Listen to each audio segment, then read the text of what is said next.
ప్రజాపాలనలో దేవుడి పేరుతో దరఖాస్తు చేసిన ఘటన హన్మకొండ జిల్లాలో చోటు చేసుకుంది.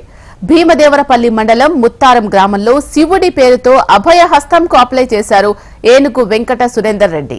దరఖాస్తుదారుడి పేరు శివుడిగా, భార్య పేరు పార్వతీదేవిగా, కుమారుల పేర్లు కుమారస్వామి, వినాయకుడిగా రాశాడు. గృహలక్ష్మి, గృహజ్యోతితో పాటు ఇతర పథకాలకు అప్లై చేశారు. దేవుడి పేరుతో ప్రజాపాలనలో దరఖాస్తు చేయడం గ్రామస్తులను ఆశ్చర్యపరిచింది. కాంగ్రెస్ ప్రభుత్వం ప్రవేశపెట్టిన 6 గ్యారంటీల కోసం డిసెంబర్ 28 నుంచి జనవరి 6 వరకు దరఖాస్తు చేసుకున్నారు.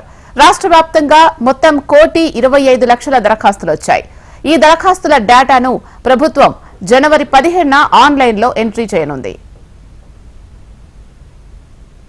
త్రిపుటేశ్వర ఆలయానికి అధ్యక్షునిగా వ్యవహరిస్తున్న ఆ త్రిపుటేశ్వర ఆలయంలో రూమ్ లేనందున పురోహితుడికి రూమ్ అడగడం ఉద్దేశంతో ప్రజా పంపిణీ వ్యవస్థలో ఒక ఇల్లు కొరకు దరఖాస్తు ఇవ్వడం జరిగింది.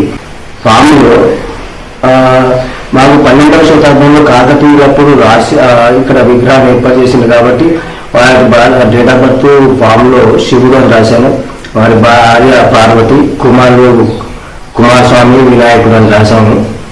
కరెంటు బిల్లు కూడా పెట్టినాం. దానికి వేరే ఇందులో ఎటువంటి లాభాపేక్ష కానీ వేరే ఉద్దేశం కానీ లేదు. కేవలం మా గుడికి డెవలప్మెంట్ కొరకు మాత్రమే పెట్టినాం. నేను సొంతంగా చేసిన ఎటువంటి అధికారులకు ఈ అప్లికేషన్తో సంబంధం లేదు. నేను స్వతహాగా చేశాను. ఏ అధికారుల పోస్ట్ కానీ ఎవరిది కానీ లేనందున ఏమైనా జరిగినా నేనే పూర్తిగా బాధ్యత వహిస్తాను.